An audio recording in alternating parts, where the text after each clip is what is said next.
करने का फैसला किया था। आगरा किले का मुगल और मराठा साम्राज्य के इतिहास में खास महत्व है।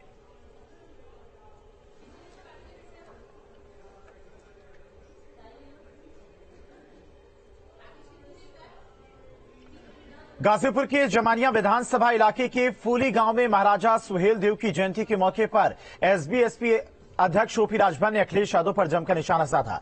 एसपी से रोली तिवारी और ऋचा सिंह को निकाले जाने के सवाल पर राजभर ने कहा कि खाता न वही जो अखिलेश कहे वही सही। उन्होंने कहा कि सत्ता से बेदखल होने की वजह से एसपी बौखला गई है। ये लोग न संविधान को मानते हैं न बाबा साहेब को मानते हैं।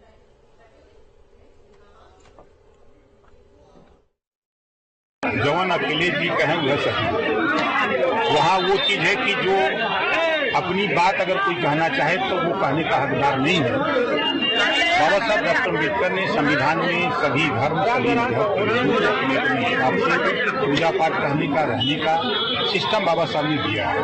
तो पार्टी में हर जाति धर्म के लोग हैं, तो आप किसी के ऊपर पाबंदी लगा करके ये संदेश दे रहे हैं कि हम जो चाहेंगे वही होगा, तो ये तो अन्याय है। देखिए, सत्ता के बेदखल होने से ये बौखलाहट है। जो सत्ता से बेदखल हुए लोग हैं वो ना तो संविधान को मानते हैं न बाबा साहब डॉक्टर अम्बेडकर को मानते हैं। लेते हैं संविधान की शपथ और बाबा साहब का नाम तो लेते हैं, गले में माला विचारों के साथ। बीजेपी मिशन 2024 में जुट गई। राष्ट्रीय अध्यक्ष जेपी नड्डा 28 फरवरी को अमरोहा और सहारनपुर के दौरे पर आ रहे हैं। यूपी में हारी हुई सीटों पर बीजेपी ने खास रणनीति बनाई। देखिए रिपोर्ट।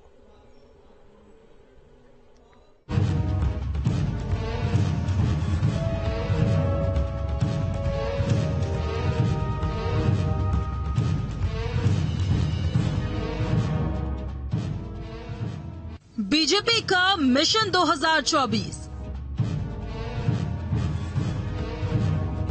जेपी नड्डा का यूपी दौरा।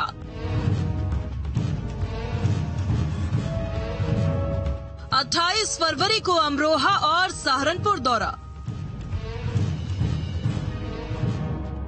यूपी में हारी हुई लोकसभा सीटों पर नजर। बीजेपी ने बनाई खास रणनीति। यूपी में बम्पर जीत हासिल कर एक बार फिर केंद्र की सत्ता तक पहुंचने का लक्ष्य बीजेपी ने बना लिया है। मिशन 2024 में जुटी बीजेपी ने यूपी में हारी हुई सीट और कम अंतर वाली सीट के लिए खास रणनीति बनाई है। अपनी रणनीति को अमली जामा पहनाने का जिम्मा खुद राष्ट्रीय अध्यक्ष जेपी नड्डा ने संभाला है, जो यूपी दौरे पर आ रहे हैं। जेपी नड्डा 28 फरवरी को अमरोहा और सहारनपुर का दौरा करेंगे।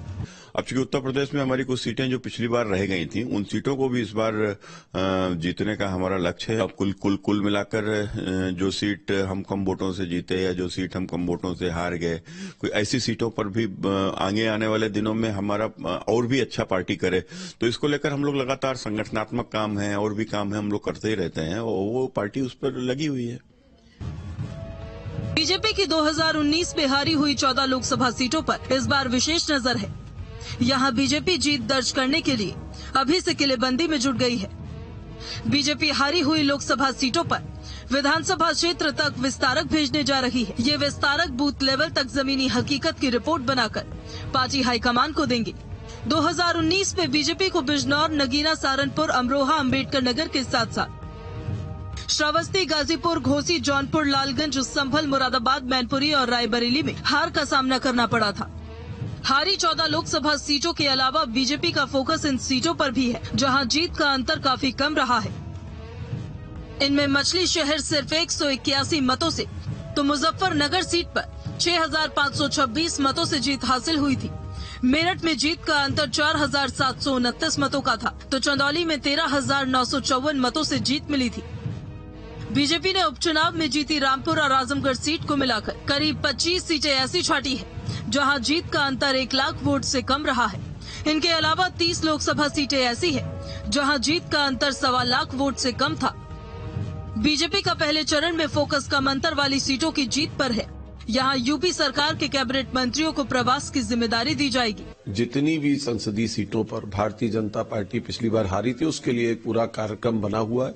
सारे बड़े नेता आदरणीय राष्ट्रीय अध्यक्ष समेत सबके दौरे नियत समय पर हो रहे और उत्तर प्रदेश में खास करके जो सीटें हमने हारी थी उस पर भी सारे राष्ट्रीय नेताओं के दौरे हो रहे हैं। जनता आज भी भारतीय जनता पार्टी से उन वादों के बारे में पूछ रही है जो 2014-2019 में भारतीय जनता पार्टी ने देश के नौजवानों से किए थे रोजगार के वादे, किसानों से उनकी आय दुगनी करने के वादे किए थे और महंगाई से परेशान जनता से महंगाई को कम करने के वादे किए थे। आज भारतीय जनता पार्टी की सरकार हर मोर्चे पे फेल है। जाहिर है बीजेपी यूपी में अपनी राजनीतिक जमीन पर हर अड़चन को निकालना चाहती है ताकि लोकसभा चुनावों में वोटों की बम्पर फसल हो सके।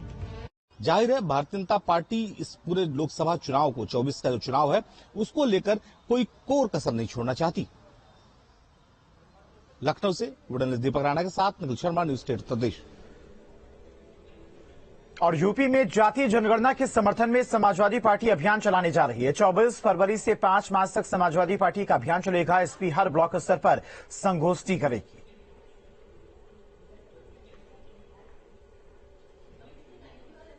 तो सबकी जाति जनगणना होगी और जाति जनगणना में आर्थिक, सामाजिक और शैक्षणिक तीनों कॉलम के साथ गणना होगी। तो निश्चित रूप से सभी वर्गों में जो शैक्षणिक रूप से कमजोर लोग हैं, आर्थिक रूप से कमजोर लोग हैं, सामाजिक रूप से पिछड़े हुए लोग हैं, उन सब की जानकारी कलेक्ट होगी, जिसको समाज में बराबर का प्रतिनिधित्व दिलाने के लिए समाजवादी पार्टी पहल करने का काम करेगी। इसलिए कांच चित्रकूट की जेल में जब मन चाहा जिससे चाहा मुलाकात हो जाती थी, हर शौक पूरा हो जाया करता था। और कहां कासगंज जेल में जान